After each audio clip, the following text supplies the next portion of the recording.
Un universo sorprendente y surrealista que generó enormes fortunas. Acabó con innumerables industrias y cambió la forma en que gran parte del mundo trabaja, se comunica, juega, compra e incluso se enamora. Soy John Heilemann y he venido a contarles cómo surgió la red de la oscuridad a la omnipresencia global. Es una historia que conozco muy bien, porque como periodista he visto todo el espectáculo desde la primera fila. Estuve más de una década en Silicon Valley y fui testigo de los momentos importantes que formaron la edad de la Internet.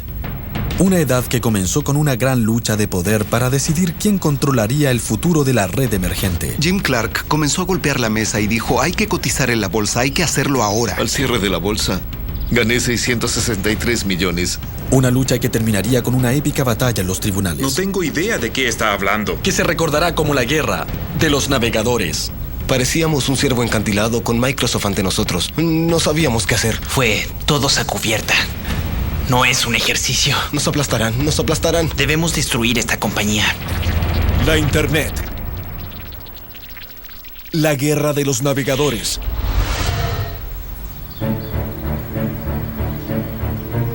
Hoy estamos acostumbrados a la red con diseños gráficos y sonidos, donde un clic del ratón puede enviarnos por un nuevo camino. Quizás dónde terminaremos. Diablos. Pero a comienzos de los 90, la red era muy diferente. Era básicamente una oscura red de investigación inventada unos pocos años antes por un científico inglés llamado Tim Berners-Lee. Había muy pocas páginas web y las que existían consistían solo de línea tras línea de texto. Había que ser un genio loco para emocionarse con esa cosa. Pero uno de esos sabiondos, un visionario estudiante de ciencia de la computación de la Universidad de Illinois, llamado Marc Andreessen, tuvo una idea loca. Se imaginó un futuro que todos, incluyendo gente como usted y yo, pudiéramos usar la red como parte de la vida diaria. Andreessen trabajaba en algo diferente, en un cubículo cerca del mío. Y luego se emocionó mucho con esa cosa llamada la red. En esa época, la Internet era solo para académicos, investigadores y científicos. No era para la gente común, pero era tan útil para la gente que la usaba que siempre pensé que debería ser para todos. Me decía: sí, esto cambiará el mundo, será fantástico, un hipermedio de comunicación. Y yo le contestaba: sí, como digas. Tal vez Andreessen era el más emocionado, pero pronto él y unos colegas de programación estaban trabajando para hacer que la red fuera más fácil de usar y agregaron imágenes, fotografías y capacidad de audio y video. El fruto de sus esfuerzos fue esto: un sencillo software de apuntamiento y clic, el primer navegador gráfico del mundo. Hoy cada vez que usan la Internet, usan a uno de sus descendientes. En el otoño de 1993, los sabiondos de Illinois establecieron Mosaic Online y lo declararon un regalo gratuito para la humanidad. ¿Y qué regalo resultó ser? Cuando pusimos el anuncio en nuestro sitio, en esa época era Usenet, solo dijimos: ¿alguien se interesa en ser parte de algo notable? Recibí 12 respuestas y mandé el navegador a 12 personas. Se extendió como un virus de 12 a 100, a 1000, a 10,000, a 100,000, a 1 millón, a 10 millones. Ese fue el momento en que la Internet pasó de la oscuridad a la omnipresencia, de ser un juguete y herramienta para científicos a un auténtico medio de comunicación. Un grupo de chicos, adictos a la computación, había comenzado una revolución. Pero antes de que Mosaic pudiera ser realmente global, al igual que Bill Gates y Microsoft, necesitaba un ingrediente más: un gigantesco montón de dinero. Este edificio extremadamente caro fue un regalo para la Universidad de Stanford de parte de un hombre, uno de sus ex profesores, Jim Clark. Clark, un chico pobre de Texas, no terminó la escuela y acabó siendo profesor de computación en Stanford.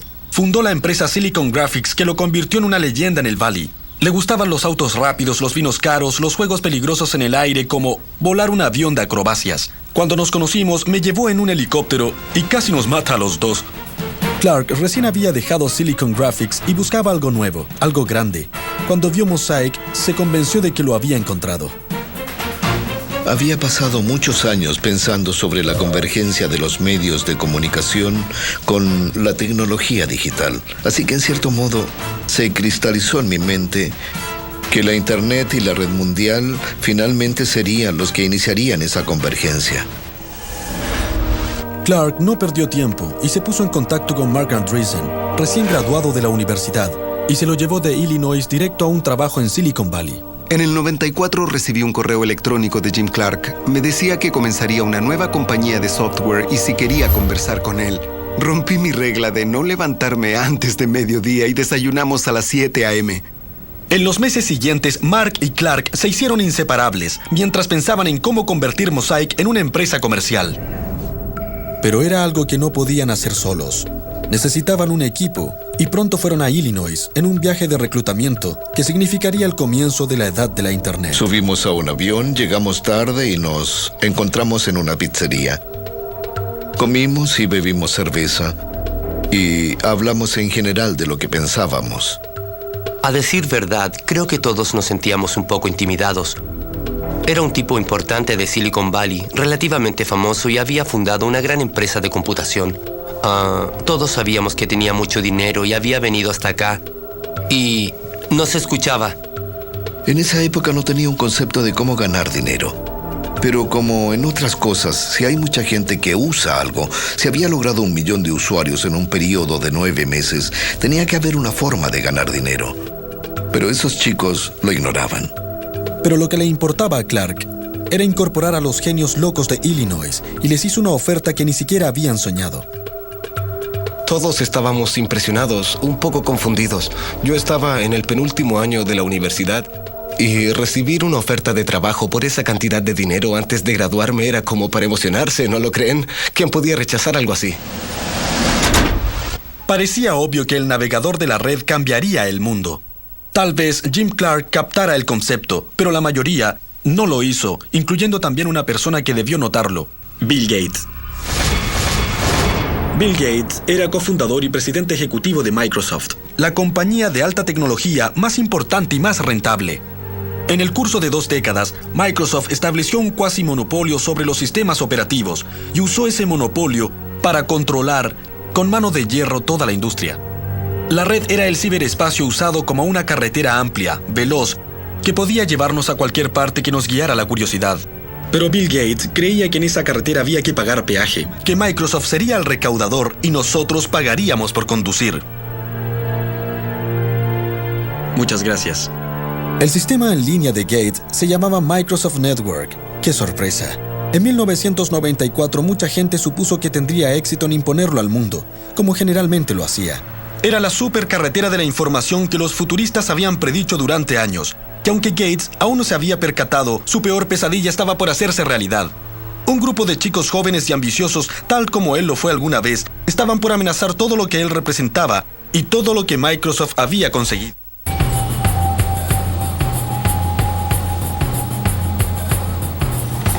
Brillante, de lentes y obsesionado por las computadoras desde su infancia, el camino de Bill Gates para convertirse en la figura más poderosa de la tecnología comenzó en 1975, cuando a los 19 años abandonó Harvard para comenzar Microsoft con Paul Allen, su amigo de la secundaria.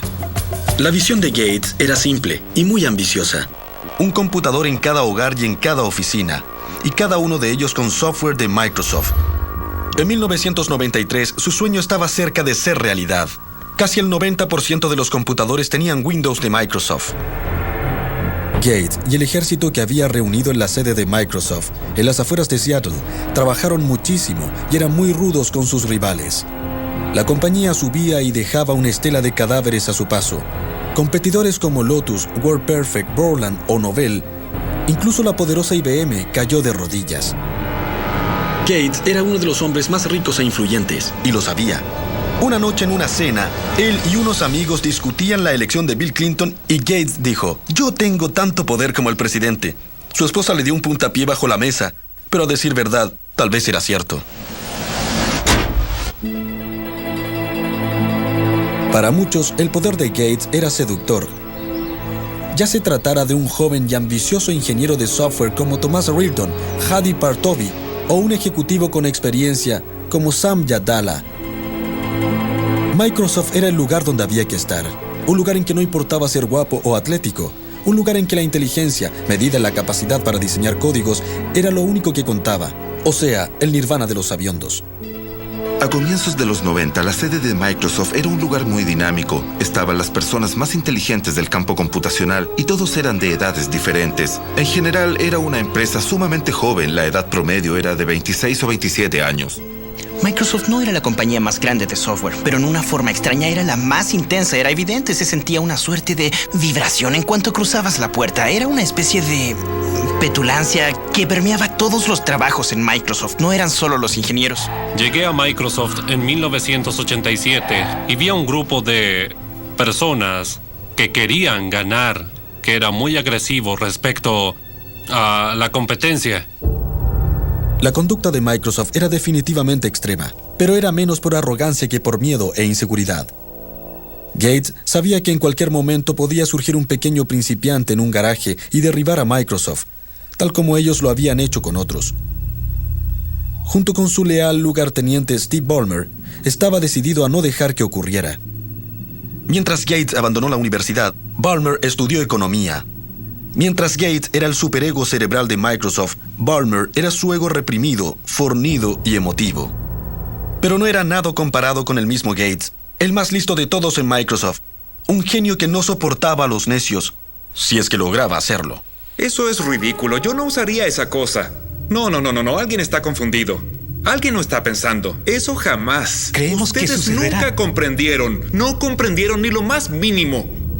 Todas las veces que he visto a Gates, siempre ha habido un elemento constante. Cuando me miraba y decía que lo que yo había mencionado era lo más estúpido que había oído, y yo no trabajaba para él. Pero Thomas Reardon sí, y recuerda su primer encuentro con Gates como una de las experiencias más desconcertantes de su vida. No es alguien que haga cumplidos. A lo más es... bien, se ve bien. Probablemente hay que seguir con esto. Esa era toda la reacción que a veces obteníamos. Y no era porque no le interesara. Creo que en esa época aprendí que realmente había conseguido una gran victoria. Si no te había hecho picadillo, o si no te había llamado idiota 19 veces, esa era una buena reunión con Bill. Con los subalternos de Microsoft hechizados, miles de millones de dólares en su cuenta y el lanzamiento de Windows 95 en el horizonte, el Bill Gates de 1993 era casi el emperador de la alta tecnología. Pero menos de 2 años después, Gates se vio obligado a dar el mayor giro total de la historia empresarial, porque Clark Andreessen y su equipo estaban por irrumpir y poner un gigantesco escollo en su camino.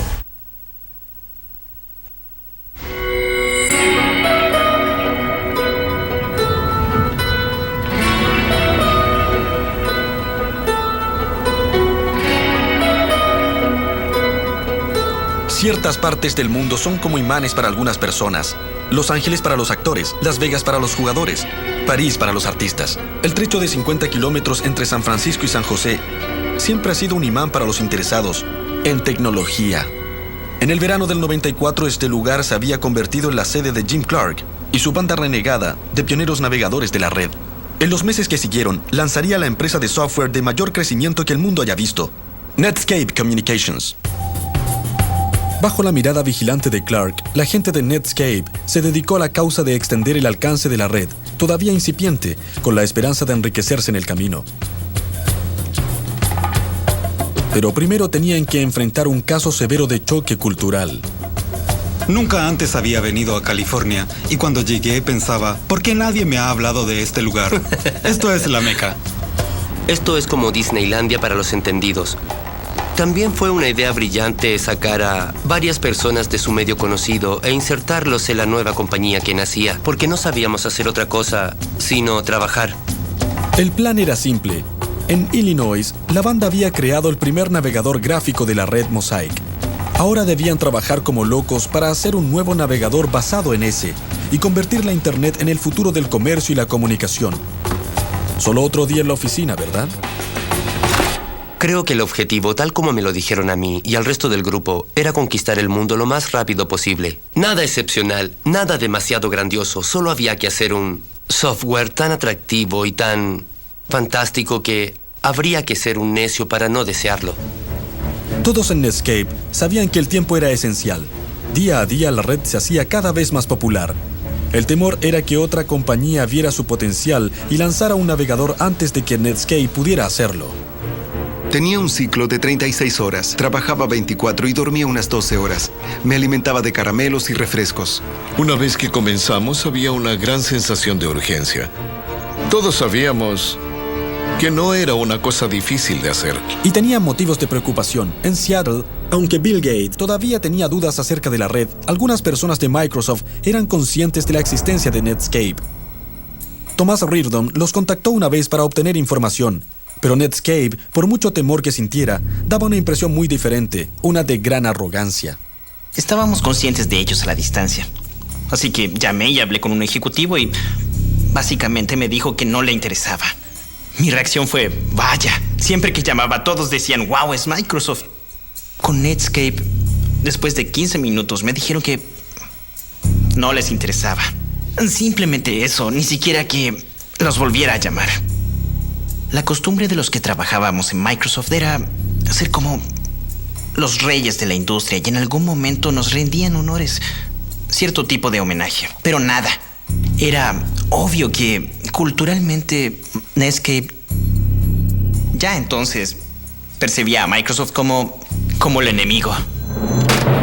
El 13 de octubre de 1994, después de meses de codificación sin parar, Navigator, el nuevo navegador de la red de Netscape, por fin llegó al público. Desde ese momento el conflicto era inevitable, con Netscape simbolizando a David y Microsoft al poderoso Goliath.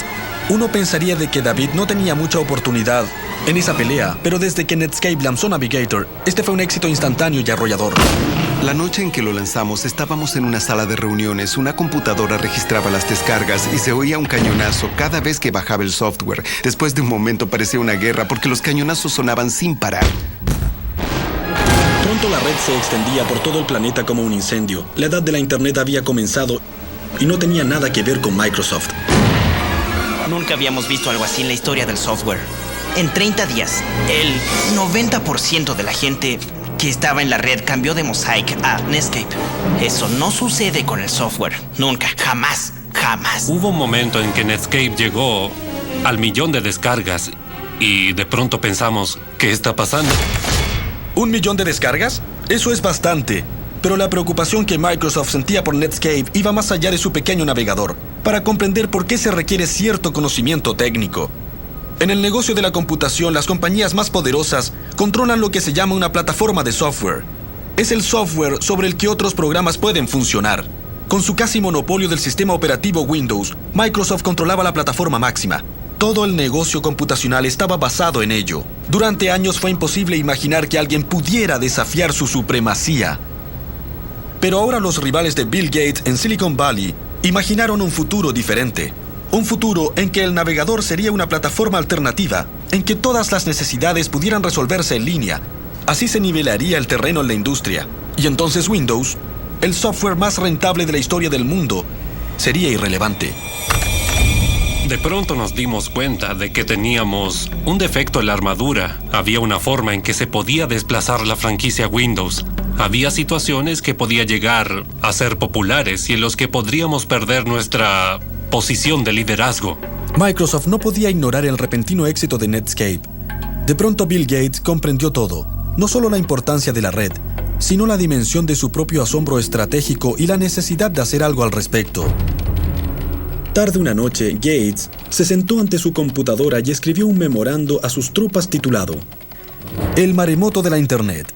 Declaró que la red era el desarrollo individual más importante de la computación desde el invento del computador personal. Decía que Netscape era un nuevo competidor apoyado en la Internet, un competidor que Microsoft debía igualar y vencer. Era un giro total, no era algo que se pudiera comenzar la próxima semana ni el otro mes, sino que ahora mismo había que hacer cambios. El mensaje de Bill a la compañía era: debemos encontrar muchas formas de poder librar esta nueva batalla. Seguramente ese fue el comienzo de la guerra de los navegadores.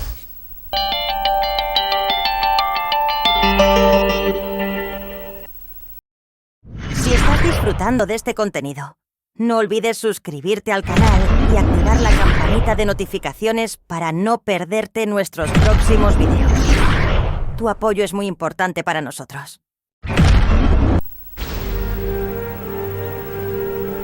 En 1993, la Internet era desconocida, con excepción de un pequeño círculo de piratas informáticos y científicos. Pero en el 95, la situación cambió totalmente.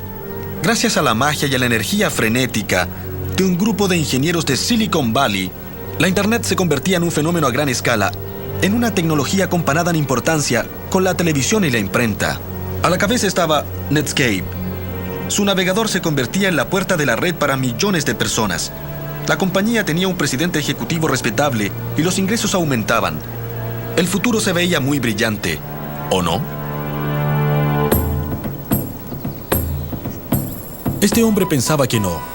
Se llamaba Gary Reback y es un conocido abogado antimonopolio de Silicon Valley, quien en 1995 estaba ejercitándose para la pelea de su vida. Como muchos en el Valle, sabía que Bill Gates vendría por la Internet y sabía mejor que nadie, después de toda una carrera peleando con Microsoft y representando clientes de Silicon Valley, que cuando Gates venía por tu negocio, una cosa era segura: había sangre.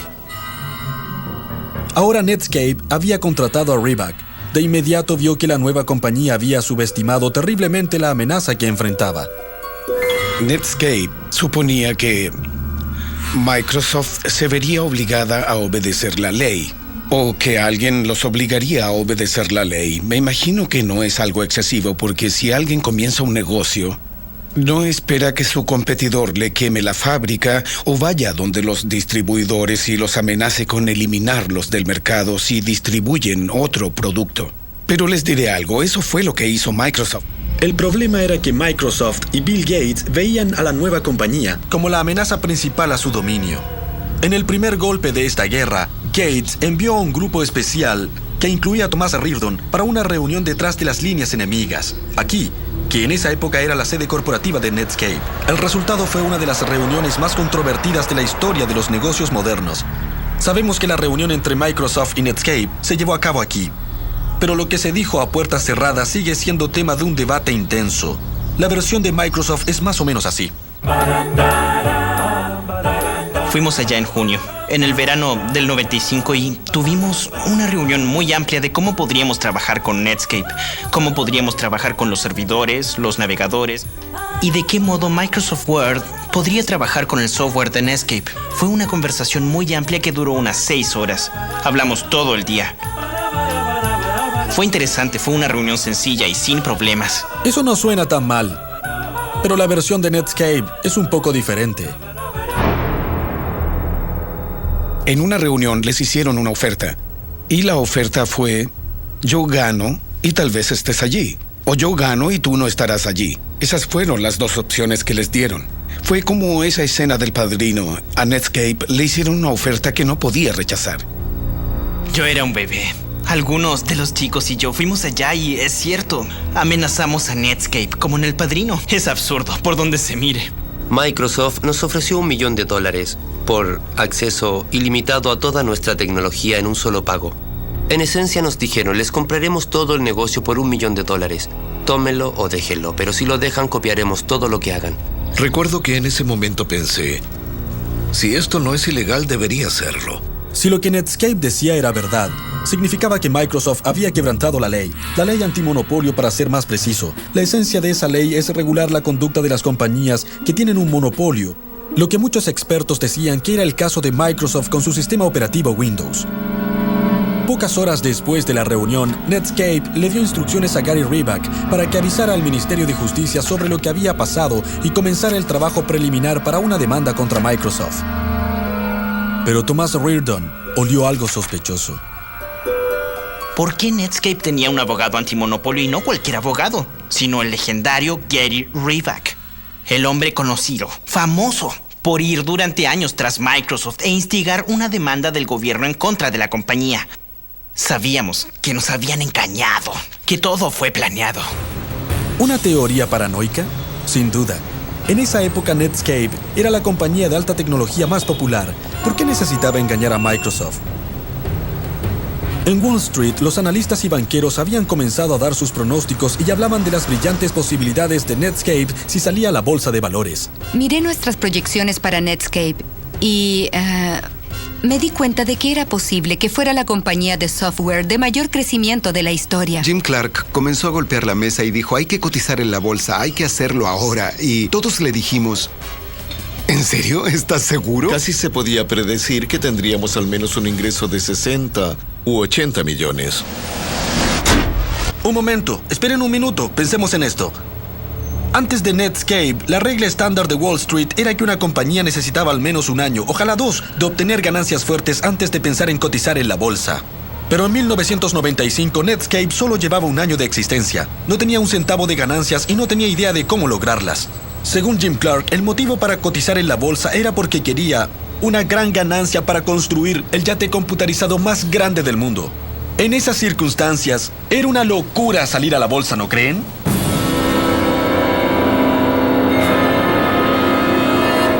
No. El día en que salió a la bolsa, las acciones de Netscape llegaron a las nubes, comenzando el boom de la Internet que haría furor durante el resto de la década.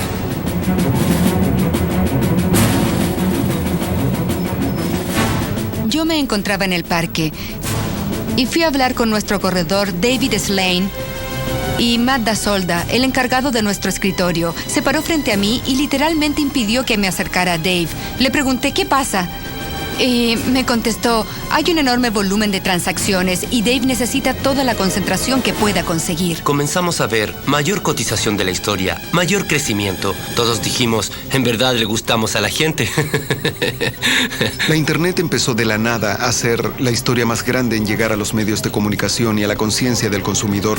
En ese momento fue cuando el nivel de atención simplemente rompió los moldes. Yo había invertido 5 millones en la compañía y el día de la cotización, al cierre de la bolsa, gané 663 millones. Justo lo suficiente para que Clark comprara su yate y suficiente para que Netscape fuera una empresa cotizada en la bolsa con acciones a $120 y una evaluación de más de 2.000 millones. Los ingenieros de Netscape, jóvenes veinteañeros, eran ahora sabiondos famosos sumamente ricos. Por supuesto que se les subió la cabeza. Obnubilados por su éxito, comenzaron a pensar que eran invencibles. Trataban incluso a sus aliados con indiferencia. ¿Y a sus enemigos? A uno en particular. Quebrantaron una de las reglas fundamentales de Silicon Valley, no burlarse del gigante. En la época en que nadie osaba insultar a Microsoft, Marc Andreessen no dejaba de declarar a la prensa su desprecio por esa compañía. En muchas ocasiones, Marc Andreessen dijo claramente que Microsoft no le impresionaba, que además el software no era de gran calidad y que Windows estaba muerto. Una de sus declaraciones fue que Windows terminaría siendo una serie de controladores mal depurados. ¿Una serie de controladores mal depurados? ¿Qué significa eso? Para gente como usted y yo, no suena tan mal. Pero si es un ingeniero que habla en tecnicismos, el comentario de Marc Andreessen equivalía a una ofensa a Bill Gates. Y le siguió justo el juego a Bill Gates, alentando a Microsoft en una guerra incipiente contra Netscape. Para los desarrolladores de Windows, que eran algunos de los mejores del mundo, que alguien llamara a su bebé una serie de controladores mal depurados era un golpe bajo. Fue algo muy insultante y realmente los motivó a seguir. Yo puse personalmente fotos de los ejecutivos de Netscape en los pasillos con sus declaraciones. Algo que motivara a todos para que supieran que esas eran las personas con quienes luchaban. Luego comenzaron a aparecer artículos que decían Netscape, la nueva Microsoft. Y la reacción fue, no, nosotros somos Microsoft, somos la nueva Microsoft. En diciembre de 1995, con sus ingenieros deseosos de pelear y las emociones a flor de piel, Gates anunció al mundo que tenía Netscape en la mira. Microsoft planeaba llevar a la compañía de Clark y Andreessen a una muerte temprana, con un navegador propio, Internet Explorer. Microsoft rápidamente organizó una conferencia de prensa y una reunión de analistas en Seattle. Lo hicieron con toda intención en la fecha del aniversario de Pearl Harbor y lo llamaron el Día de Pearl Harbor. La idea era que pensaban atacar a Netscape con todo lo que pudieran. Todos en Microsoft, hasta el último grupo, hasta el último producto, fue dirigido en contra de Netscape. Podíamos declarar que nos concentrábamos en Internet, pero era contra Netscape, así de simple. Íbamos con todo, hasta el último hombre. No era un ejercicio. Teníamos que destruir a esa compañía. El tráfico se aceleraba rápido en la carretera de la información. Entonces Gates se quitó los guantes e invirtió millones de dólares en la red, convirtiendo a Internet Explorer en una causa de vida o muerte en Microsoft. El gigante dormido había despertado, así lo definió. Ahora Netscape se vería involucrada en grandes problemas. Así que tal vez, solo tal vez, había sido un error insultar al gigante y hacerle perder los estribos. Tal vez Andreessen debió ser un poco menos polémico. Si quiere hablarlo con otra gente, me da igual. Bien. Pero no me pronunciaré. La declaración de Andreessen de que Windows sería irrelevante tal vez no fue una buena idea.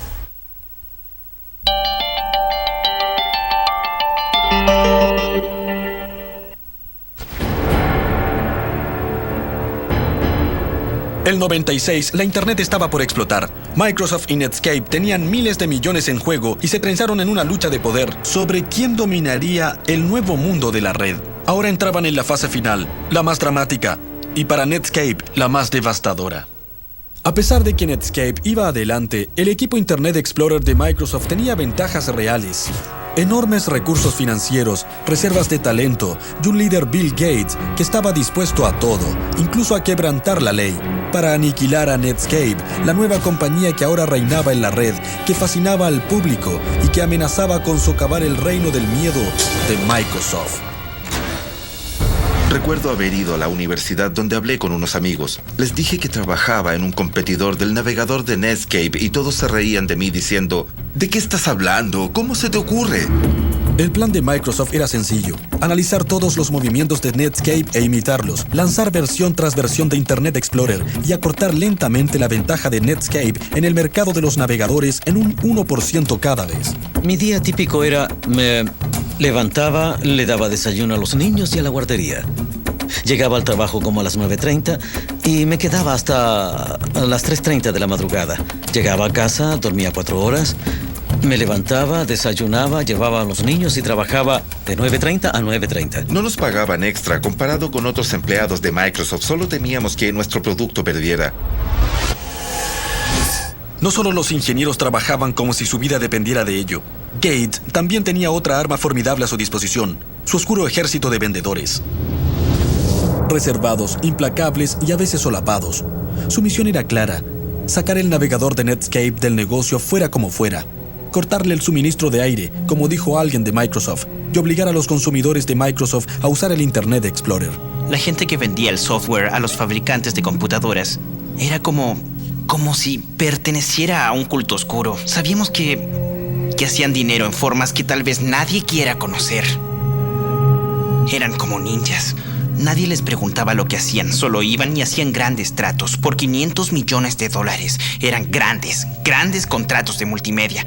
Hacían lo que fuera necesario. Yo no quería saberlo y la gente a mi alrededor tampoco. El silencioso ejército de vendedores asesinos de Gates usaba toda clase de tácticas para impedir que los fabricantes de computadoras instalaran cualquier cosa que no fuera Internet Explorer. Le dijeron a Compaq que si distribuía nuestro navegador, Microsoft le cancelaría la licencia de Windows. Bueno, Compaq no podía mantenerse en el negocio sin esa licencia y no podía distribuir el navegador. Digan lo que digan sobre el juego sucio de Microsoft, este estaba funcionando. Ambas compañías iban cabeza a cabeza con una versión tras otra de sus navegadores, pero la parte del mercado de Internet Explorer crecía en forma continua y Netscape sentía que Microsoft la estaba alcanzando. No teníamos ninguna posibilidad de error. Si no cumplíamos con un plazo, nos pisaban los talones. De modo que era muy difícil. Éramos como un ciervo frente a unos reflectores. ¿Qué hacemos? ¿Qué hacemos? Nos aplastarán.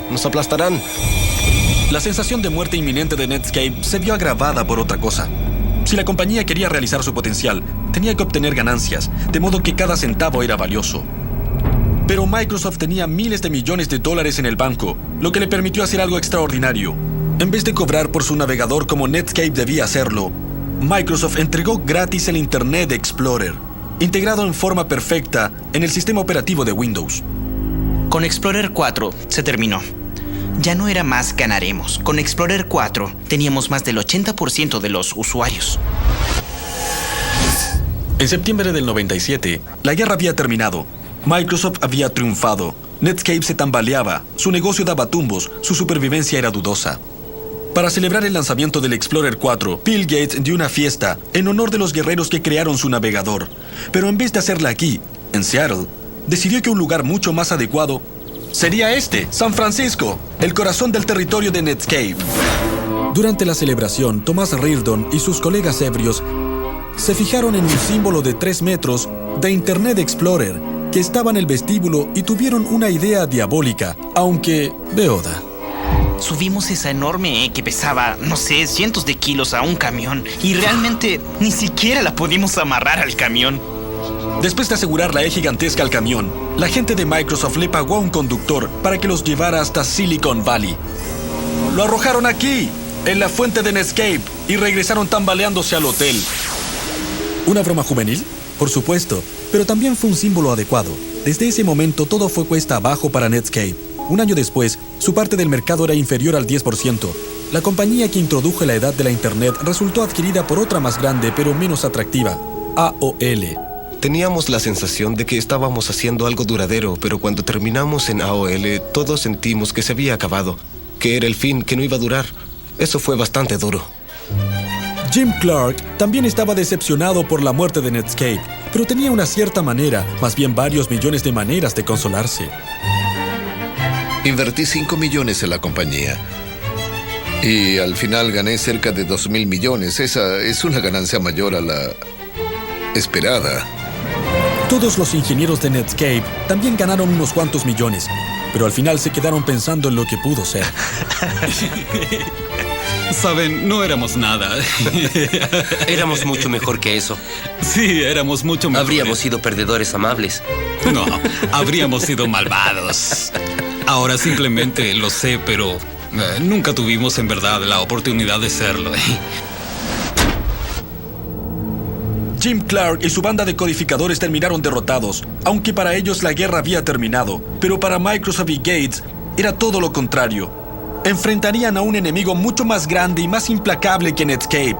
Un enemigo muy diferente a todos los que Gates había enfrentado. No residía en Silicon Valley y no distinguía el software de nada, pero amenazaría con dividir a Microsoft.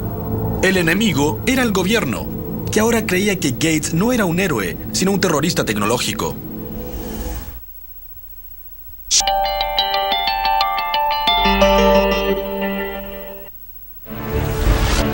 Estamos en 1998 y el Ministerio de Justicia de Estados Unidos, incitado por los enemigos de Microsoft en Silicon Valley, y en especial por Netscape y su abogado sabueso Gary Reback, ha comenzado un histórico juicio antimonopolio en contra de la compañía de Bill Gates. El gobierno ha acusado a Microsoft de usar su monopolio de Windows para llevar a cabo una serie de prácticas comerciales de exclusión que impedían que los consumidores tuvieran acceso a los productos de Netscape con el fin de poder así eliminar a la joven compañía. Con el futuro de Microsoft pendiente de un hilo, el hombre que se había declarado tan poderoso como el presidente veía a su compañía ante los tribunales acusada de quebrantar la ley, y se veía a sí mismo forzado a hacer una declaración maratónica grabada en video. Le habían hecho preguntas y filmado sus respuestas antes del juicio. Creo que eso fue nuevo para Bill Gates, que alguien le hiciera preguntas difíciles y que él no pudiera responderlas. Usted escribió aquí de gran importancia. No. ¿No? No, yo no escribí eso. Bien. ¿Quién escribió la palabra gran? Una computadora. Ahí estaba el hombre más rico del mundo. Como el público nunca lo había visto antes, petulante, pasivo-agresivo, ofuscador y engañoso, como un tinterillo, un pedante, un amnésico, un bebé. Nunca he visto un timbre así y nunca he usado un timbre así. ¿No ha visto un timbre como ese en todos los documentos que le han mostrado en esta declaración? ¿Podrían traerme todos los documentos? Solo una pérdida de tiempo. Es una pérdida de tiempo. No sabía a qué se refería cuando dijo preguntar. En esas grabaciones dio la impresión de no estar diciendo realmente la verdad. En los tribunales, el gobierno mostró a Gates en una pantalla negando todo conocimiento de la infame reunión de junio de 1995 con Netscape y diciendo: no tenía idea de lo que Netscape estaba haciendo, pero luego se presentó ante la corte un correo electrónico enviado por Gates a unos altos ejecutivos de Microsoft en el que delineaba su estrategia para tratar con Netscape. Gates declaró que pensaba que creía que existía la posibilidad de hacer un buen trato con Netscape y que tal vez Microsoft debía comprar una parte de ellos o algo así, y agregó que realmente le gustaría que eso ocurriera. ¿Teníamos gente que ejerció mucha presión e impuso tratos que no deberían haber hecho? Yo diría que sí, creo que lo hicimos. Eso lo hizo muy difícil para los competidores porque nos aprovechamos de nuestra posición y Claramente, por desgracia, todo eso se convirtió en una nube oscura sobre Microsoft. Una demanda por ser anticompetitivo significa que tratábamos de perjudicar a los consumidores, pero mi trabajo diario siempre fue hacer un mejor producto para que la gente que yo conocía, mi madre, mi hermano y todos mis amigos pudieran usar mi producto porque era mejor. En junio del año 2000, el juez federal encargado del caso Microsoft dio su veredicto final. Culpable, culpable, culpable. Y recomendó que la compañía se dividiera, lo que hizo que el valor de las acciones bajara en $30 millones de la noche a la mañana. El veredicto hizo que el equipo de Internet Explorer abandonara las alturas en que volaba y se precipitara a tierra. Fue aún más duro en Bill Gates. El juicio golpeó duramente al jefe de Microsoft, lo agotó, lo aplastó, se enfermó físicamente. En una ocasión, un miembro del directorio de Microsoft me dijo que Gates se había puesto a llorar en una reunión. Sin embargo, una corte de apelación federal decidió que el veredicto era demasiado duro y rescindió la orden de dividir la compañía en dos, aunque estaba de acuerdo en que Microsoft había quebrantado sistemáticamente la ley. Para muchos, parecía que Microsoft se había salido otra vez con la suya. Pero ahora parado aquí, en Stanford, frente al edificio Gates de ciencia computacional, muy cerca del edificio que donó Jim Clark, la historia no parece tan simple. Cuando el juicio terminó, Gates cedió el puesto de presidente ejecutivo de Microsoft a su número 2, Steve Ballmer, y pronto comenzó a concentrar más y más tiempo y esfuerzo en sus intereses filantrópicos, en la Fundación Gates. Es evidente que tal como J.D. Rockefeller, el varón del caucho de antaño, Gates puede terminar cambiando el mundo con su caridad, tal como lo hizo con Microsoft. Lo que también está claro es que Microsoft ya no es la fuerza que era antes. La actitud de vaquero y las bravatas que definieron a la compañía en los primeros años no existe. Aunque ganó la guerra de los navegadores, la revolución suscitada por Netscape generó nuevas compañías, como Google, que han hecho que Microsoft se vea vieja y sin ideas, tal como Gates y Microsoft hicieron con IBM hace 2 décadas. La lección del mundo de la alta tecnología se impuso otra vez. Incluso los imperios más poderosos pueden desaparecer con un clic.